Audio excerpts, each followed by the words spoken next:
दोस्तों आज की इस वीडियो में हम आपके लिए लेकर आए हैं एक ऐसे शख्स की कहानी, एक ऐसे शख्स की इंस्पिरेशनल और मोटिवेशनल स्टोरी जो आजकल के यंगस्टर के लिए, हमारे उम्र के लोगों के लिए बहुत बड़ी सीख है और बहुत बड़ी इंस्पिरेशन है हम जैसे लोगों के लिए जिनके हाथ पैर जुबान सब चीज़ें सलामत है और वो कुछ नहीं करते और दोष अपने नसीब को देते हैं।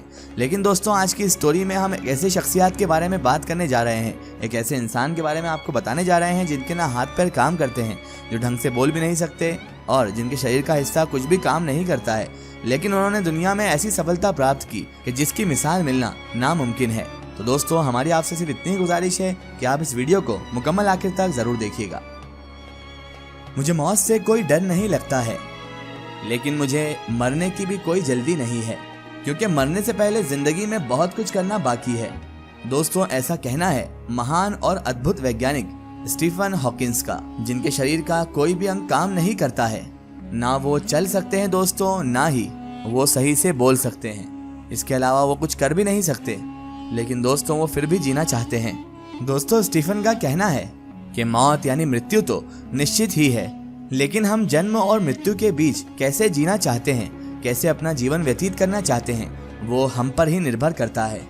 दोस्तों चाहे जिंदगी जितनी भी ज्यादा कठिन हो, आप हमेशा ही कुछ ना कुछ कर सकते हैं। आप हमेशा नसीब को दोष नहीं दे सकते, किस्मत को नहीं कोस सकते। आपके ऊपर निर्भर करता है कि आप क्या करना चाहते हैं। स्टीफन हॉकिंस, बिल गेट्स, ये बड़े बड़े जो विद्वान गुजरे हैं, बड़े बड़े सफलता के जो प्रतीक गुजरे हैं, ये भी आप और हमारी तरह ही इंसान हैं। इन्हें भी दिन के 24 घंटे ही मिले थे, लेकिन इन्होंने उन 24 घंटों को सही इस्तेमाल कर एक मुकाम हासिल किया और ये सफल हो गए। दोस्तों आप भी सफल हो सकते हैं, लेकिन उसके लिए आपको दिल लगाकर मेहनत करना होगी और सही फील्ड को चुनना होगा। बहरहाल दोस्तों आज की इस वीडियो में हम आपको ऐसी इंस्पिरेशन स्टोरी बताएंगे जिसे सुनकर शायद आपके अंदर भी एक मोटिवेशन, एक इंस्पिरेशन जाग उठेगी। तो चलिए शुरू करते हैं स्टीफन हॉकिंस की स्टोरी। दोस्तों स्टीफन का जन्म 8 जनवरी 1942 में इंग्लैंड के ऑक्सफोर्ड शहर में हुआ था। जब दोस्तों स्टीफन हॉकिंस का जन्म हुआ था उस वक्त दूसरा विश्व युद्ध भी चल रहा था। स्टीफन हॉकिंस के जो माता पिता थे वो लंदन के हाईगेट सिटी में रहा करते थे, जहां पर दोस्तों अक्सर बमबारी हुआ करती थी, जिसकी वजह से ही दोनों माता पिता अपने पुत्र के जन्म के लिए ही ऑक्सफोर्ड चले गए। उसके बाद जहां पर सुरक्षित रूप से स्टीफन हॉकिंस का जन्म हो सका। बचपन से ही स्टीफन हॉकिंस बहुत ज़्यादा इंटेलिजेंट, बहुत ज़्यादा दिमाग वाले थे। उनके पिता थे जो डॉक्टर थे और उनकी माँ एक हाउसवाइफ थी। दोस्तों इसके अलावा स्टीफन हॉकिंस की बुद्धि का परिचय, उनकी सोच का परिचय इस बात से ही लगाया जा सकता है कि बचपन में लोग उन्हें आइंस्टाइन कहकर पुकारते थे। दोस्तों स्टीफन हॉकिंस के बारे में कहा जाता है कि उन्हें गणित में यानी मैथ्स में भी बहुत ज़्यादा दिलचस्पी थी। यहाँ तक कि उन्होंने बहुत कम उम्र में ही पुराने उपकरणों से, पुराने पड़े हुए इक्विपमेंट से एक कंप्यूटर बना लिया। 17 साल की उम्र में उन्होंने ऑक्सफोर्ड यूनिवर्सिटी में प्रवेश ले लिया। ऑक्सफोर्ड यूनिवर्सिटी में पढ़ाई के दौरान उन्हें अपने दैनिक कार्यों को करने में थोड़ी दिक्कत आने लगी थी। एक बार की बात है कि स्टीफन छुट्टियां मनाने के लिए अपने घर पर आए हुए थे, तभी अचानक सीढ़ियों से उतरते समय वो बेहोश हो गए और वो बेहोश होकर नीचे गिर गए। शुरू में तो सबने यही समझा कि स्टीफन को कमजोरी हो चुकी है और कमजोरी मात्र समझकर किसी ने भी उनकी हालत पर स्पेशल गौर फिक्र या ध्यान नहीं दिया। लेकिन बार बार जब स्टीफन को इसी तरह के अलग अलग प्रॉब्लम्स होने के बाद, अलग अलग तरह से उन्हें परेशानियां होने के बाद डॉक्टर के पास ले जाया गया। डॉक्टर ने कुछ टेस्ट लिखे।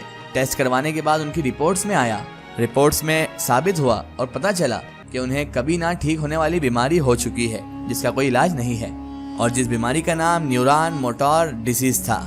इस बीमारी में दोस्तों मांसपेशियों को नियंत्रित करने वाली सारी नसें धीरे धीरे काम करना बंद कर देती हैं, जिससे इंसान का शरीर अपंग हो जाता है, क्योंकि उसकी नसें जब काम करना बंद कर देती है तो शरीर अचानक से अपाहिज होने लगता है और धीरे धीरे अपंग होने के कारण पूरे ही अंग काम करना शरीर के बंद कर देते हैं। डॉक्टर का यह कहना था दोस्तों कि स्टीफन हॉकिंस अब सिर्फ 2 वर्ष और जी सकते हैं। डॉक्टर ने अपने एनालिसिस के मुताबिक उनकी उम्र तय कर दी थी कि 2 साल से ज्यादा स्टीफन अब जिंदा नहीं रहेंगे। 2 साल के अंदर ही इनकी मृत्यु होना निश्चित है, क्योंकि डॉक्टर के रिपोर्ट्स के मुताबिक अगले 2 साल में स्टीफन हॉकिंस का पूरा शरीर धीरे धीरे काम करना बंद कर देगा। स्टीफन हॉकिंस को भी इस बात से बहुत बड़ा सदमा लगा, लेकिन उन्होंने अपने आप को मोटिवेशन दिया, इंस्पिरेशन कायम की और कहा कि मैं ऐसे नहीं मर सकता। मुझे तो अभी जीवन में बहुत कुछ करना बाकी है, मुझे जीवन में बहुत कुछ करना है। और उन्होंने फिर अच्छे से ठान ली कि अब मुझे कुछ बड़ा करना है। उन्होंने अपनी बीमारी को एक तरफ रखते हुए, अपनी बीमारी पर से पूरा ध्यान हटाते हुए तुरंत ही स्टीफन हॉकिंग्स ने अपने वैज्ञानिक जीवन का सफर शुरू कर दिया और अपने आप को स्टीफन ने पूरी तरह से विज्ञान को समर्पित कर दिया। और उसके बाद धीरे धीरे उनकी ख्यात, उनकी पॉपुलैरिटी पूरी दुनिया में फैलने लगी। पूरी दुनिया में वो मशहूर हो गए और उन्होंने अपनी जो बीमारी थी, जो उनको न ठीक होने वाली बीमारी हो चुकी थी, उसे एक वरदान के रूप में उन्होंने समझ लिया। लेकिन वहीं दूसरी तरफ दोस्तों, स्टीफन का शरीर, उनकी बॉडी भी उनका साथ छोड़ते चली जा रही थी। धीरे धीरे वो बीमारी अंदर अंदर इनके शरीर को खाए जा रही थी। उसके बाद कुछ ही समय में धीरे धीरे स्टीफन हॉकिंग्स का बायां हिस्सा काम करना पूरी तरह से बंद कर चुका था। और जब उनकी बीमारी ज्यादा बढ़ गई, उनके हिस्से काम करना बंद करते चले गए, तो उन्हें फिर व्हील चेयर का सहारा लेना पड़ा। उन्होंने व्हील चेयर से ही अपना जीवन उसके बाद गुजारा। और दोस्तों, उनकी जो चेयर थी वो एक कंप्यूटर के साथ बनी थी और ये चेयर उनके सर, उनकी आंखों और उनके हाथों की कंपन से पता लगा लेती थी कि वो क्या बोलना चाह रहे हैं। उसके बाद धीरे धीरे स्टीफन हॉकिंग्स का पूरा शरीर ही काम करना बंद कर देता है। लेकिन दोस्तों, स्टीफन हॉकिंग्स को जो बीमारी हुई थी उसमें एक प्लस पॉइंट भी था कि जो बीमारी थी उन्हें ना ठीक होने वाली, इससे सिर्फ वो शारीरिक रूप से ही अपंग हो रहे थे, ना कि मानसिक या मस्तिष्क के रूप से। उसके बाद तो दोस्तों, स्टीफन हॉकिंग्स को लोग यूं ही देखते चले गए और हॉकिंग्स थे जो मौत को मात पे मात दिए जा रहे थे, मौत को चकमा दिए जा रहे थे।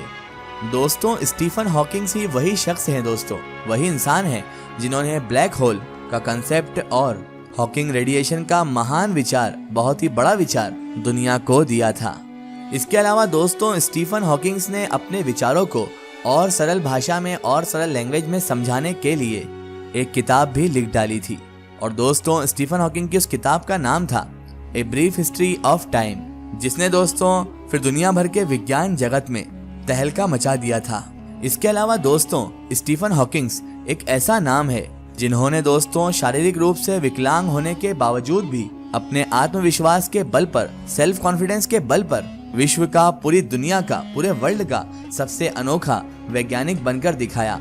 सबसे यूनिक साइंटिस्ट जो विश्व में ना केवल दोस्तों अद्भुत लोगों बल्कि सामान्य लोग जो आज अपने हाथ पैरों के साथ सलामत जीवन गुजार रहे हैं, सलामत जिंदगी गुजार रहे हैं, उनके लिए भी एक मिसाल बनकर स्टीफन हॉकिंग्स ने दिखाया है। उन्होंने बता दिया है कि कुछ कर दिखाने के लिए सबसे पहले आपको अपने आत्मविश्वास को बढ़ाना होगा। आत्मविश्वास अगर आपके अंदर भरपूर है तो आपके अंदर अगर कोई कमी भी है तो भी आप अपनी मंजिल को पा लेंगे, क्योंकि मंजिलें हौसलों और इरादों से ही मिलती है, ना कि नसीब से। अगर हम नसीब के ऊपर ही सब चीज़ें छोड़ देंगे तो हम जीवन तो गुजार लेंगे, लेकिन वैसा जीवन नहीं गुजारेंगे जो बाद वाले लोगों के लिए एक मिसाल बन जाए। फिर हम वैसा जीवन गुजारेंगे जैसे लोग आते हैं और चले जाते हैं। और स्टीफन हॉकिंग्स एक ऐसे ही इंसान थे जिन्होंने अपना जीवन तो गुजारा, लेकिन इस तरह से गुजारा कि आज भी उन्हें याद रखा जाता है।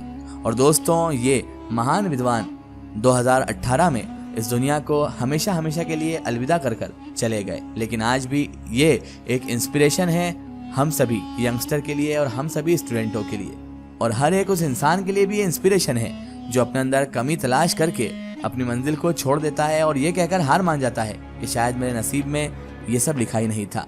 फिलहाल दोस्तों, आज की हमारी वीडियो में बस इतना ही। अगर ये वीडियो आपको पसंद आई है तो इसे ज़्यादा से ज़्यादा शेयर कीजिए और इसे अपने फ्रेंड सर्कल, अपने रिश्तेदारों तक जरूर पहुंचाएं। इसी तरह की इन्फॉर्मेटिव और हिस्टोरिकल वीडियो के लिए हमारे चैनल को सब्सक्राइब कीजिए और पास में दिए गए घंटी के आइकन को जरूर दबाएं ताकि हमारी आने वाली हर नई वीडियो की नोटिफिकेशन आप तक पहुंचती रहे।